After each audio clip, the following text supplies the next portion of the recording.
mengenai tanda-tanda balik. Balik secara bahasa berasal dari kata goladi yang artinya sampai. Nah, bisa dikatakan kalau balik itu adalah sampainya usia saat seseorang itu pada dewasa. Jadi, seseorang yang sudah balik dianggap sudah cukup dewasa dalam berpikir maupun bertindak.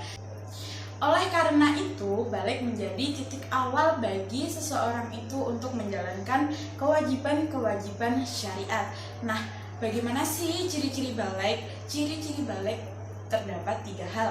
Yang pertama adalah haid, yang kedua ihtilam atau mimpi basah, yang ketiga mencapainya usia 15 tahun dalam hitungan hijriyah.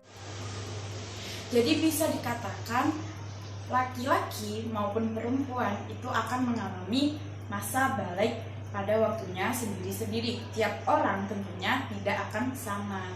Seperti halnya wanita akan mengalami haid pada umur minimal 9 tahun. Ada juga yang berumur 12 tahun, 13 tahun, dan masih banyak lagi.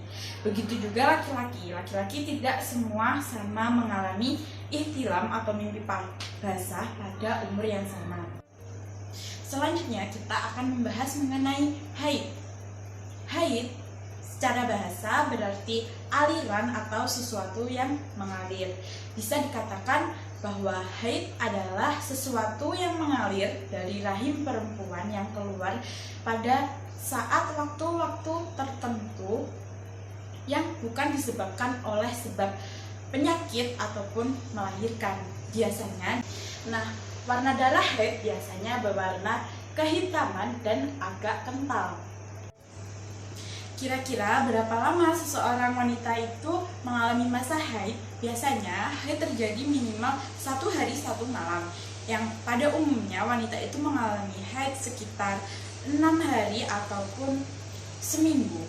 Nah, paling lama seseorang wanita itu mengalami haid 15 hari 15 malam.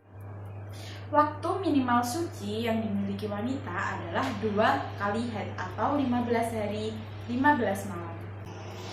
Darah yang keluar dari minimal ataupun maksimal masa haid disebut dengan darah istihadah. Darah istihadah biasanya keluar dari kebiasaan haid seseorang. Jadi biasa jadi darah istihadah itu keluar karena adanya suatu penyakit.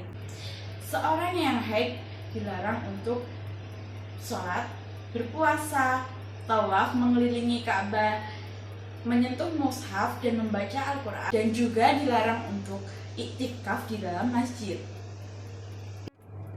Tanda balik yang kedua adalah mimpi basah atau ihtilam.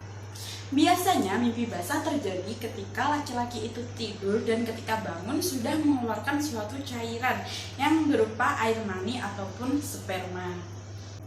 Jadi mimpi basah merupakan tanda-tanda balik dari seorang laki-laki, di mana jika laki-laki sudah balik, yaitu sudah waktunya bagi laki-laki tersebut untuk menunaikan kewajiban-kewajiban agama. Orang yang memiliki hadas besar yang disebabkan oleh mimpi basah disebut orang yang junub. Nah, hal-hal yang dilarang bagi orang yang sedang berjunub hampir sama seperti wanita yang sedang mengalami haid. Bedanya ketika wanita mengalami haid itu akan dilarang untuk berpuasa, tapi bagi laki-laki tetap diperbolehkan untuk berpuasa. Ketika laki-laki itu bangun dan dalam keadaan junub, tapi sebelum subuh itu puasanya tetap diterima meskipun belum melakukan bersuci. Nah, sekian dari pelajaran hari ini. Terima kasih. Wassalamualaikum warahmatullahi wabarakatuh. Sampai jumpa lagi.